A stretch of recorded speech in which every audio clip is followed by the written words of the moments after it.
Good morning students, welcome to my YouTube channel Rashid pi maths. तो start करेंगे आज का वीडियो। इस क्वेश्चन में आपसे कहा है a tradesman gives 4% discount on MP.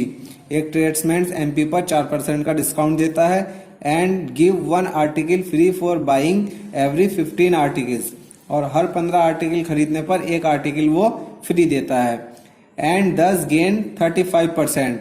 और इस तरह से उसको इतना करने के बाद भी क्या हो जाता है, 35% का प्रॉफिट हो जाता है। आगे क्वेश्चन में कहा है the MP is approximate how much percent above the CV. तो एमपी सीपी से कितने परसेंट ज्यादा है। तो यहाँ पर एमपी सीपी से कितने परसेंट ज्यादा है, तो हमें एमपी और सीपी का रेशियो चाहिए। मगर क्वेश्चन में 4% डिस्काउंट दे रखा है और डिस्काउंट किस पे दिया जाता है, एमपी पर। और 4% डिस्काउंट पे क्या होगी, कोई चीज सेल होगी। तो यहाँ पर हम एमपी और एसपी लिखेंगे सबसे पहले। तो 4% का अगर डिस्काउंट दिया जा रहा है, इसका मतलब क्या हो गया, 1/25, यानी कि 25 पर एक का डिस्काउंट है। तो एमपी अगर 25 है, एक का डिस्काउंट दिया जाएगा तो वो कितने में सेल हो जाएगी, 24 में सेल हो जाएगी। ठीक है। और क्वेश्चन में कहा है कि हर 15 आर्टिकल खरीदने पर एक आर्टिकल फ्री दिया जाता है। तो 15 पर एक फ्री दिया जाता है, तो कितने दिए जा रहा है, इसका मतलब 16। तो ये आर्टिकल का रेशो है, यहाँ से आर्टिकल का रेशो बन जाएगा। तो अगर हमें प्राइस का रेशो बताना है तो प्राइस का रेशो जो होता है वो आर्टिकल का उल्टा होता है। तो ये हो जाएगा 16:15। ठीक है। तो यानी कि यहाँ से हम लिखेंगे 16:15।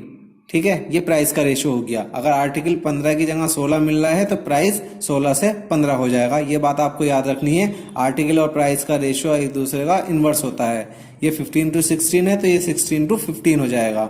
ठीक है। तो यहाँ भी हमने प्राइस का लिखा है, 25 पर एक का डिस्काउंट दिया जाएगा तो वो 24 में सेल होगी। तो ये भी प्राइस है और ये भी प्राइस होगी अब। ठीक है। आगे क्वेश्चन में कहा है आपसे, इस तरह से करने के बाद भी उसको 35% का गेन हो जाता है। तो यहाँ से पहले हम देखेंगे कि एमपी और एसपी का रेशो कितना बनना है। अब आपको पता है कि जब काटना होता है तो क्रॉस में काटते हैं। इससे काटेंगे तो इधर वाले को काटेंगे और इधर वाले से काटेंगे तो इधर वाले को काटेंगे। ठीक है। तो यहाँ से हम काटेंगे 4 4 16 और 4 6 24। ठीक है। और 5 3 15 और 5 5 25। तो ये हो जाएगा 5 4 20 और ये हो जाएगा 6 3 18। तो यहाँ से हमें एमपी और एसपी का रेशियो पता चल गया।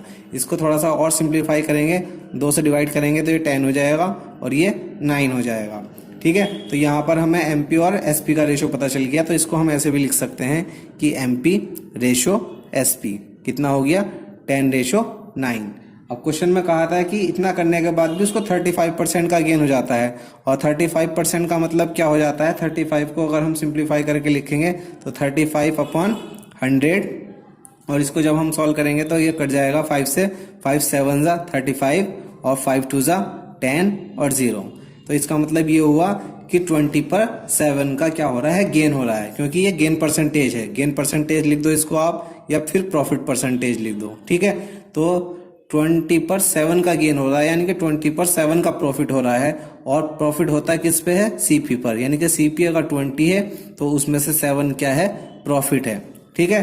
तो सीपी अगर 20 है, अब 7 का प्रॉफिट हो रहा है, तो वो चीज कितने में सेल हो रही है, इसका मतलब 27 में सेल हो रही है। ठीक है। तो यहाँ से हमारे पास एसपी कितना आ गया, 27 आ गया। तो यहाँ से अगर हम लिखना चाहें सीपी और एसपी का रेशो, तो वो क्या बनेगा हमारे पास, सीपी कितना 20 और एसपी कितना 27। तो यहाँ से हम देख सकते हैं कि एसपी यहाँ 27 है और यहाँ पर एसपी कितना है, 9 है। तो यहाँ पर हम दोनों एसपी को क्या करेंगे, सेम बनाएंगे। तो यहाँ पर सेम बनाने के लिए हम करेंगे 3 से मल्टीप्लाई। तो ये हो जाएगा 30 और ये हो जाएगा 27। तो यहाँ से भी एसपी 27 हो गया और यहाँ से भी एसपी 27 हो गया। लेकिन हमसे तो ये पूछा था कि एमपी कितने परसेंट अबव है सीपी से। तो यहाँ पर हमें एमपी और सीपी का रेशो चाहिए था। ठीक है। तो यहाँ पर हम एमपी देख सकते हैं कितना है हमारे पास, 30। तो हमने यहाँ पर 30 लिख दिया। और सीपी देख सकते हैं कितना है, 20। तो हमने यहाँ पर 20 लिख दिया। ठीक है। अब आपसे कहा था कि कितने परसेंट ज्यादा है ये बताना है। ठीक है। तो मार्कअप परसेंटेज बतानी थी। तो यहाँ पर हम लिखेंगे मार्कअप परसेंटेज। ठीक है। यानी कि कितना एमपी ज्यादा है। तो आप देख सकते हैं कि एमपी कितना है, 30 और सीपी कितना है, 20। तो एमपी कितना ज्यादा है, 10 ज्यादा है। किससे ज्यादा है, सीपी से। तो जिससे कंपेयर होता है वो आता है डिवाइड में। और परसेंटेज में बताना है तो हम क्या करेंगे, 100 से मल्टीप्लाई। तो ये आ जाएगा हमारे पास परसेंटेज वैल्यू। तो यहाँ से हम सॉल्व करेंगे तो ये कटेगा हमारे पास इससे 5 टाइम्स, और 5 का जब 10 से मल्टीप्लाई होगा तो ये आ जाएगा आपके पास 50%। तो ये हमें पता चल गया है कि एमपी सीपी से 50% ज़्यादा है। तो ये आपके पास आंसर हो गया है। अगर आपको वीडियो पसंद आया लाइक करें, शेयर करें, अपनी राय में कमेंट बॉक्स में बताएं। Thanks for watching.